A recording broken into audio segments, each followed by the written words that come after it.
Hello friends, আশা করি সকলে ভালো আছেন। আজকে বানাবো তেলকই। আমি আজকে একটু অন্যরকমভাবে রান্না করব, দেখতে থাকুন। যে তেলে মাছ ভেজেছিলাম সেই তেলে আমি রান্নাটা করব। কালো জিরে ফোড়ন দিলাম, পেঁয়াজ ফোড়ন দিলাম, আদা জিরে দিয়ে তেলকই বানানো। আমি একটু অন্যরকমভাবে বানাবো। এখানে দুটো টিপস আছে। তো খুব গরম তেলটা হওয়া যাবে না, আর মাছটা তো খুব কড়া করে ভাজা যাবে না। দেবো টমেটো, লবণ, হলুদ। এটি কষা হচ্ছে ততক্ষণ আমি এই মশলাটা করে নেব। আদা জিরে শুকনো লঙ্কা দিয়ে এটা মিক্সিতে পেস্ট করে নেব, এবং মৌরি। আমি এই গুঁড়ো পেস্টটা সরাসরি না দিয়ে ছেঁকে দেব, তাতে মশলাটা ভালো হবে। এবং এবার দেব এবার দিলাম ছোট এলাচ গুঁড়ো, এবার দিলাম ধনে গুঁড়ো।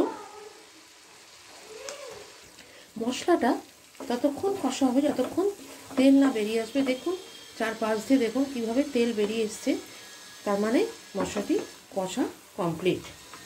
এরপরে দেব কাঁচা লঙ্কা, লাল লঙ্কারগুলো অল্প একটু, এবং এই কাশ্মীরি লাল মির্চ জলে গুলে দিতে হয়, তাহলে ভালো হয়। মশলা সম্পূর্ণভাবে হয়ে গেছে, দেখলেই বোঝা যাচ্ছে তেল ছেড়ে দিয়েছে কমপ্লিট। টেস্টটাকে ব্যালেন্স রাখার জন্য একটু চিনি। এবারে আমি এই মশলা ওলা জলটা একটু দিয়ে দিলাম, এটা ফুটবে, এবং এর ওপরে আমি মাছগুলো দিয়ে দেবো।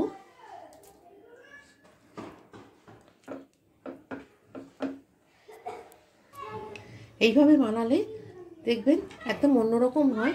এই তেলকইটা সবাই আদা জিরে দিয়েই বানানো হয় সাধারণত। আমার বাড়িতে আমার দিদিমার কাছ থেকে আমার এটা শেখা। এইভাবে উনি বানাতেন। আপনাদের রেসিপিটি ভালো লাগলে লাইক করবেন, শেয়ার করবেন, কমেন্ট বক্সে লিখে জানাবেন কেমন হলো, শেয়ার করে দেবেন। রেসিপিটি আমার হয়ে গেছে, এবার আমি প্লেটিং করব। রেসিপিটি আমি প্লেটিং করছি, হয়ে গেছে। গরম ভাতের সাথে একদম জমে যাবে। আপনাদের যদি ফেসবুক থেকে দেখেন তাহলে অবশ্যই ফলো করে দেবেন। ভীষণ সুন্দর তেলকই আমরা সবাই ভালোবাসি, প্রচণ্ড ভালো লাগবে গরম ভাত দিয়ে। আপনারাও বাড়িতে বানাবেন। পাশে রাখা বেল আইকনে অবশ্যই ক্লিক করে দেবেন পরবর্তী এরকম সুন্দর সুন্দর অথেন্টিক রেসিপি জানার জন্য, দেখার জন্য। ভালো থাকবেন, সুস্থ থাকবেন। নমস্কার।